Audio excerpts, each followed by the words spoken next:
राम राम दोस्तों। आज बात करते हैं उच्च के ग्रह और नीच के ग्रह। ग्रह नीच क्यों होते हैं और उच्च क्यों होते हैं। दोस्तों, नीच ग्रह तब बोला जाता है जब वो ऐसी राशि में हो जहां उसको वो राशि उसके जो अवगुण हैं उनको उभारने का काम करे। किसी ग्रह में जो एक कमजोरी है उस कमजोरी को और बढ़ा दे तो वैसी स्थिति में ग्रह वहां पर नीच का माना जाता है। और दोस्तों, उच्च का क्या होता है? ऐसी राशि, उस ग्रह की जो ग्रह है वो ऐसी राशि में बैठा हो जिसमें वो राशि उसके अच्छे गुणों को, जो उसकी मेन क्वालिटी है, उसको बढ़ा दे। तो ऐसी परिस्थिति में ग्रह को उच्च बोला जाता है। अब दोस्तों उदाहरण लेते हैं, शुक्र को ले लेते हैं। शुक्र मीन राशि में उच्च का होता है और कन्या राशि में नीच का होता है।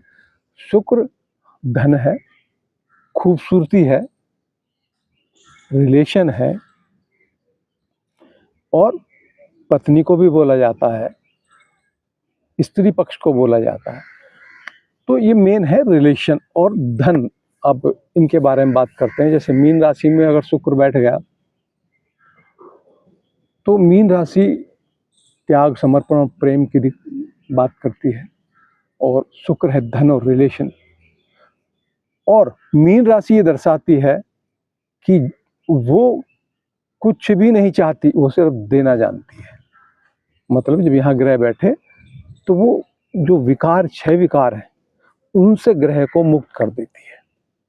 शुक्र यहाँ आके बैठा तो शुक्र जब यहाँ रिलेशन बनाएगा तो वो किसी चाहत के या काम वासना के चलते नहीं बनाएगा। वो एक सच्चे प्रेम की भावना, सच्चे रिलेशन की भावना उसके अंदर मौजूद होगी। किसी भी जातक का शुक्र मीन राशि में बैठ जाए, कहीं भी बैठ जाए, तो ऐसे जातक के अंदर जो विकार हैं, शुक्र जिन विकारों को लेके चलता है, काम वासना, रिलेशन, अपोजिट जेंडर से रिलेशन बना लेना, उनसे मुक्त करने की कोशिश करता है। वो एक प्रेम, एक नेचर से प्रेम की ओर प्रेरित करता है। और यहाँ पर ना जो शुक्र से जो रिलेशन पैदा होंगे उनसे मुक्त होने की बात करता है। भाई कोई किसी से रिलेशन बनाता है, किसी से संबंध बनाता है, तो शुक्र जब मीन राशि में होगा तो वो जिससे भी संबंध बनाएगा, जिन लोगों से भी संबंध बनाएगा, उनसे किसी लाभ की भावना से नहीं बनाएगा और ना उनसे आशा करेगा। और जब कोई किसी से आशा नहीं करता तो मुक्त रहता है। तो मीन राशि तो वैसी 12वें खाने की राशि है, वो जातक को संबंधों में मुक्त रखती है, वो किसी से बंधता नहीं है। अब ये कन्या राशि में नीच क्यों होता है?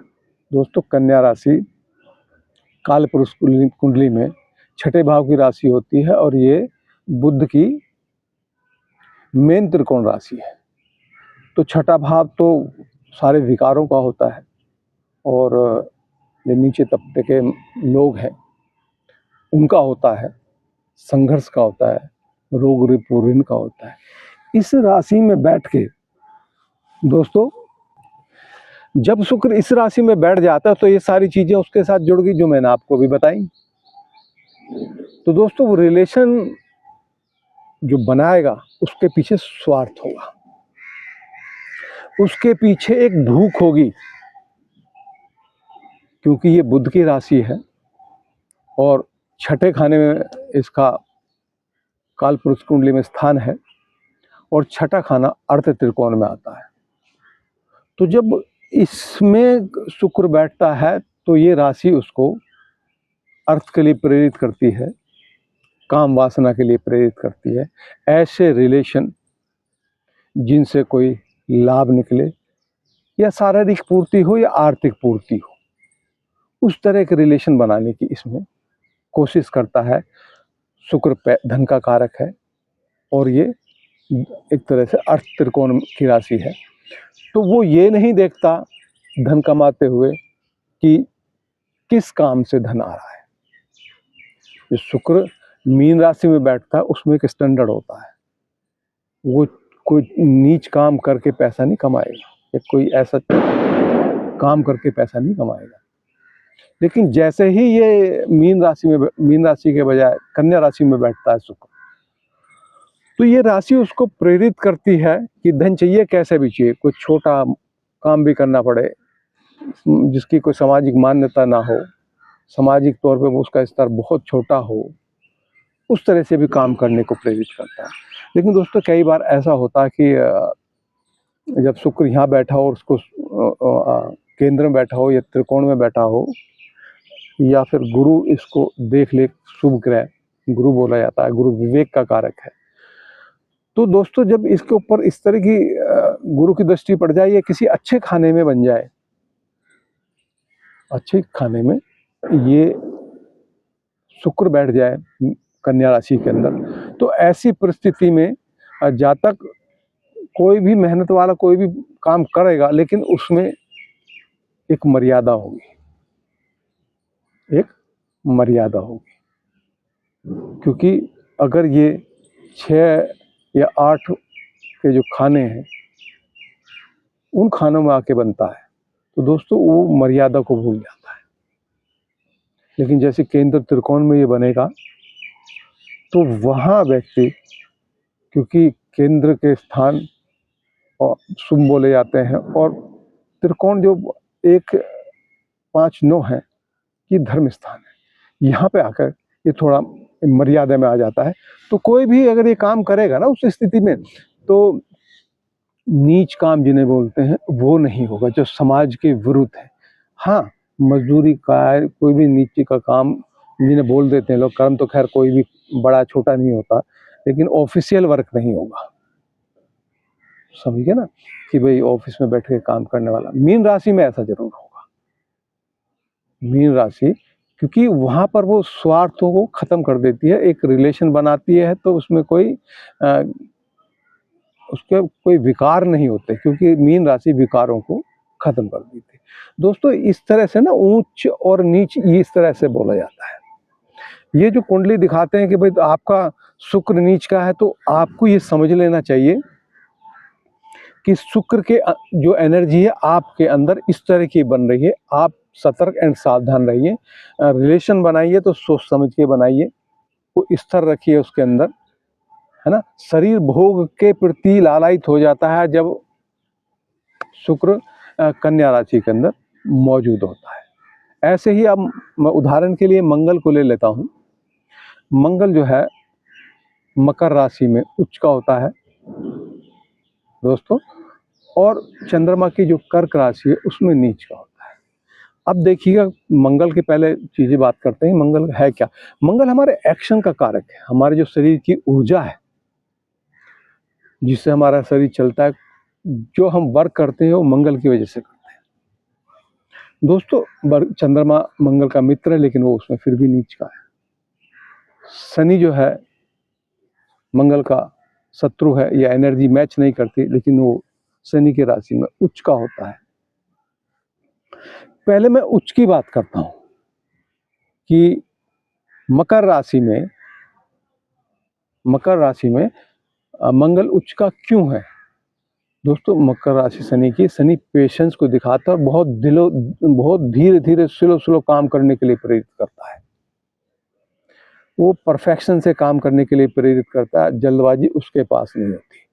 तो जैसे ही मंगल यहाँ बैठता है, तो ये मंगल का जो एग्रेशन है, जो जल्दबाजी का जो एक नेगेटिव स्वभाव है, उसको ये सोख लेती है, उसके नेगेटिव प्रभाव को ये सोख लेती है। मैंने कहा ना, उच्च का ग्रह जिस राशि में उच्च का होता है, तो वो राशि उसके नेगेटिव प्रभाव को सोख लेती है, कि उसका जो मंगल का जो एग्रेसिव हो जाना, इम्पेशेंट हो जाना, उसको ये राशि सोख लेती है और मंगल को पेशेंसफुल बनाती है। और क्योंकि शनि मेहनत को दर्शाता है और निरंतर मेहनत को दर्शाता है, तो जब मंगल यहाँ बैठ जाता है, मंगल तो एक्शन का कारक है, लेकिन उसके निरंतर प्रयास, निरंतर एक्शन चलते रहते हैं जहाँ भी बैठ जाता है। तो वहाँ पर वो जो उसके जल्दबाजी का विकार है, इम्पेशेंट हो जाना है, उस विकार को खत्म करके लगातार लंबे समय तक मेहनत कर सकता है, जिसका मंगल मकर राशि में हो। अब दोस्तों बात करते हैं चंद्रमा की कर्क राशि में, जबकि चंद्रमा मित्र है ऐसा बोलते हैं, राशि जो एनर्जी है दोनों की वो अच्छी है, आपस में तालमेल रहता है। और लेकिन इस राशि में होता क्या है, ये पहले राशि की बात करते हैं। राशि काल पुरुष कुंडली में चौथे स्थान की है, जहाँ आदमी आराम से करना सुखी मतलब कंफर्ट जोन में हो जाता है, वो सब मानसिक तौर से सबसे मुक्त होकर आराम करना चाहता है। तो ऐसी स्थिति में, तो दोस्तों ऐसी स्थिति में अब कोई कंफर्ट में है, आराम कर रहा, बगैर मन को शांत करके आराम करने लगा हुआ है, और उससे फिर एक्शन के लिए बोला जाए, काम के लिए बोला जाए, तो उसे झुंझलाहट होगी ना होगी। तो ऐसे ही मंगल अग्नि तत्व है और कर्क राशि जल तत्व की है। अब उसकी जो अग्नि है उसको जल तत्व शांत कर देता, शांत करने की कोशिश करता है, मंगल एक्शन करता है, तो उसको झुंझलाहट होती है। कहने का मतलब, एक तो कंफर्ट की राशि है, ऊपर से जल तत्व की राशि है। जब भी मंगल इसमें होता है तो मंगल को एक्शन करने के लिए पिकअप करना पड़ता है, उसे झुंझलाहट होती है, उसे अपने खून को गर्म करना पड़ता है, चिल्लाता है, चिड़चिड़ाता है। तो उसके बाद वो एक्शन के लिए तैयार होता है। किसी की भी हो, आप देखिएगा जरा, क्योंकि ये कंफर्ट की राशि है, कंफर्ट में बैठ गया मंगल, आराम की स्थिति में आ गया, उसकी अग्नि शांत होगी, उसका एक्शन शांत हो गया। अब कहो जी दोबारा से उसका इंजन स्टार्ट कीजिएगा। आपने पहले देखा होगा, बहुत से जो पहले गांव में ट्रैक्टर होते थे तो उनको आग दिखा के स्टार्ट करते थे, इंजन गर्म करते थे। तो ऐसे ही यहाँ पर मंगल का इंजन गर्म करना पड़ता है। ऐसे होता कैसे है कि वो पहले झुंझलाएगा, चिड़चिड़ाएगा, चिल्लाएगा, झल्लाएगा, तब जाके उसकी जो अग्नि शरीर में जा तक के एक फुल फॉर्म में आएगी, क्योंकि वो जल तत्व की राशि में बैठा है, उसने उस अग्नि को शांत कर रखा है। तो उसे झुंझलाहट होगी, इंपल्सिवनेस बढ़ जाता है ऐसे जा तक है यहाँ पर। तो उस मंगल का जो नेगेटिव गुण था, इंपल्सिव एक्शंस, वो यहाँ बढ़ जाते हैं। इसलिए मंगल को यहाँ पे नीच का बोला जाता है। लेकिन अगर इसको सुग्रह देख ले और चंद्रमा अपनी राशि में बैठा हो, चंद्रमा इसको देख रहा हो, तो ये जो मैंने बताया है इसमें फर्क पड़ जाएगा। और गुरु देख ले तो गुरु तो विवेक का कारक है। तो व्यक्ति जैसे उम्र बढ़ेगी तो ये जो नीच का मंगल है और गुरु इसको देख रहा है, तो इसके अंदर विवेक जाग जाएगा। प्रक्रिया तो वही चलेगी, झुंझलाहट तो उसके अंदर आएगी, लेकिन बाहर व्यक्ति नहीं करेगा, गुरु के प्रभाव से बाहर व्यक्ति नहीं करेगा। अब इस झुंझलाहट के कारण, इस जो जल तत्व की राशि के कारण, जहाँ मंगल बैठेगा अपनी नीच राशि में, नीच बोल लेते हैं, उस स्थिति में सारे काम बिगाड़ लेगा। इसलिए कहते हैं कि जहाँ मंगल नीच का बैठ जाए वहाँ दिक्कतें चालू हो जाती हैं। वो वहाँ पर उतने अच्छे से काम नहीं कर पाता, एक्शन उतने अच्छे होते नहीं हैं जल तत्व की राशि के कारण। तो ये बेसिकली दोस्तों ये सारी साइंस है, ये जिन ग्रहों की बात कर रहे हैं आपसे हम, ये सारे बॉडी की एनर्जी हैं कि आपकी ये वाली एक्शन वाली एनर्जी किस जगह बैठी है। तो ये उच्च और नीच इस तरह से काम करता है दोस्तों। तो ये उदाहरण देके मैंने आपको कई चीज़ें मैंने आपको बताई। अब मैं बुध की ले लेता हूँ, एक चीज़ और मैं आपको बुध ग्रह की बताता हूँ। बुध जो है, जो मीन राशि होती है उसमें नीच का होता है, और जो कन्या राशि है उसकी अपनी राशि उसमें उच्च का होता है। दोस्तों पहले इसकी उच्च की बात करते हैं। तो दोस्तों काल पुरुष कुंडली में जो कन्या राशि है वो छठे भाव की राशि होती है, और बुध इस राशि में बड़ा कंफर्टेबल महसूस करता है, क्योंकि बुध का संबंध पैसे से है, व्यापार से। उसको व्यापार का गुना भाग आता है, वो नफा नुकसान की बात करता है, वो उसी के लिए बना है, कम्युनिकेशन के लिए बना है, व्यापार के लिए कम्युनिकेशन करना, डॉक्यूमेंटेशन करना, है ना, इस तरह की चीज़ों के लिए बना है। छठे भाव में अगर की राशि इसमें बैठता है तो ये बड़ा अच्छा काम करता है। अगर छठे भाव में ही बैठा हो और अपनी राशि में बैठा हो तो वहाँ जो रोग रिपूर्ण होते हैं, किसी झगड़ा, किसी से विवाद, ये बातचीत से उसको सॉर्ट आउट कर देगा। वहाँ का ये मास्टर है, क्योंकि वो अर्थ त्रिकोण है और ये अर्थ की ही बात करता है। बुद्ध जो है अर्थ की बात करता है, लॉस एंड प्रॉफिट की बात करता है। तो वो अपने लॉस प्रॉफिट को ध्यान में रख के वहाँ पे काम करेगा और जहाँ भी बैठेगा उसका काम ही ये है। ये उसका, जिसका बुद्ध अच्छा होता है, बड़ा अच्छा व्यापारी, बड़े अच्छे संपर्क बनाता है। अब दोस्तों बात करते हैं कि भाई ये मीन राशि में हो तो मीन राशि तो गुरु की, इतनी गुरु तत्व की राशि, तो वहाँ तो अच्छा होना चाहिए। दोस्तों वहाँ मैंने बताया ना, जो नीच की जगह होती है वहाँ उसके जो अवगुण होते हैं उनको वो जगह बढ़ा देती है, वो राशि बढ़ा देती है।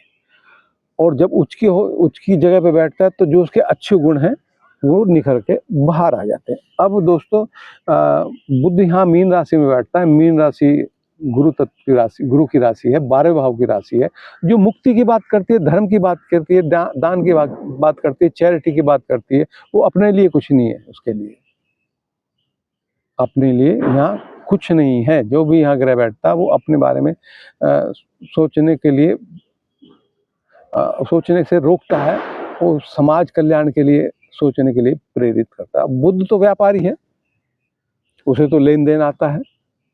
मीन राशि में बैठ के वो यहाँ कंफर्टेबल महसूस नहीं करता, वो अपनी बुद्धि लगाता है, व्यापारिक बुद्धि लगाता है उस मुक्ति को जानने के लिए, उस अध्यात्म को जानने के लिए। क्योंकि ये 12वीं राशि अध्यात्म की राशि है। 12वां खाना साधना का है, मुक्ति का है। और बुद्ध तो बंधन की बात करता है। बुद्ध तो व्यापार करता है, लेन देन करना है, उससे लेना है, मुझे उससे देना है, तो उनकी बात करता है। यहाँ आकर फिर वो बताओ कैसे करेगा। ऐसा व्यक्ति जब इस ऐसी राशि में यहाँ बैठ जाता है तो वो कितने बढ़िया संबंध हो उनमें भी वो अपना स्वार्थ सिद्ध करने की कोशिश करता है। कैसे भी संबंध हो वहाँ अपने स्वार्थ सिद्धि में वो लग जाता है। उसका वो नेगेटिव उसकी जो आदत है वो नेगेटिव फॉर्म में यहाँ आती है। वो मुक्ति को भी, अध्यात्म को भी बुद्धि बल से जानना चाहता है, तर्क से जानना चाहता है, जबकि अध्यात्म तर्क मुक्त है, इस पे तर्क नहीं कर सकते, आस्था से प्रेरित है। लेकिन क्योंकि बुद्ध गुना भाग, घटा जोड़, सारी कैलकुलेशन जानता है, तो वो यहाँ पर सारी लगाने की कोशिश करता है, जिसकी वजह से वो अपनी वाणी का भी बहुत ज़्यादा व्यय करने लग जाता है। और ऐसा व्यक्ति अगर कोई धर्म की इसको ज्ञान भी दे, कोई बात करे, तो घूम फिर के अपने अर्थ की ही बात करेगा। तो इसलिए यहाँ पर आकर ना ये अच्छे रिजल्ट नहीं दे पाता, क्योंकि राशि इसको धर्म के लिए प्रेरित करती है और बुद्ध लॉस और प्रॉफिट के लिए प्रयास करता है। तो द्वंद्व चढ़ जाता है। उस द्वंद्व में जहाँ ये कॉम्बिनेशन बनता है, मतलब कि मीन राशि के अंदर जब बुद्ध जहाँ भी बैठता है तो वहाँ धन की तो प्रधानता हो सकती है, लेकिन संबंध खत्म हो जाते हैं। जिस जगह बैठता है वहाँ धन केंद्र त्रिकोण के जो क्षेत्र है वहाँ पर ये कॉम्बिनेशन बैठता है, तो धन के लिए तो हो जाएगा, लेकिन उस रिलेशन को जहाँ पे बैठता है वहाँ रिलेशन डैमेज हो जाएगा, या शारीरिक तौर पे वहाँ कुछ ना कुछ दिक्कत आएगी, क्योंकि आपकी एनर्जी उस तरह की है और आप एनर्जी का इस्तेमाल कर नहीं रहे हैं। अपनी बुद्ध को आप धर्म के लिए प्रेरित नहीं कर पा रहे। राशि आपको धर्म के लिए प्रेरित करने की बात करती है, सबके स्वार्थ सिद्धि की बात करती है। तो ऐसी स्थिति में यहाँ नीच का बोला जाता है। उपाय सिर्फ ये होता है दोस्तों कि आप व्यापार करो। जैसे मान लिया बुद्ध बैठा तो व्यापार करो, धार्मिक बुक्स का कीजिएगा, पूजा के सामान का कीजिएगा, लेकिन मार्जिन, ये लाभ एक सीमित अवस्था में आपको रखना चाहिए। तो ये एनर्जी काफ़ी इसमें इसका इस्तेमाल हो जाता है। दोस्तों मैं अपने शब्दों को यहीं विराम देता हूँ। आपको वीडियो कैसी लगी ज़रूर बताइएगा। राधे राधे।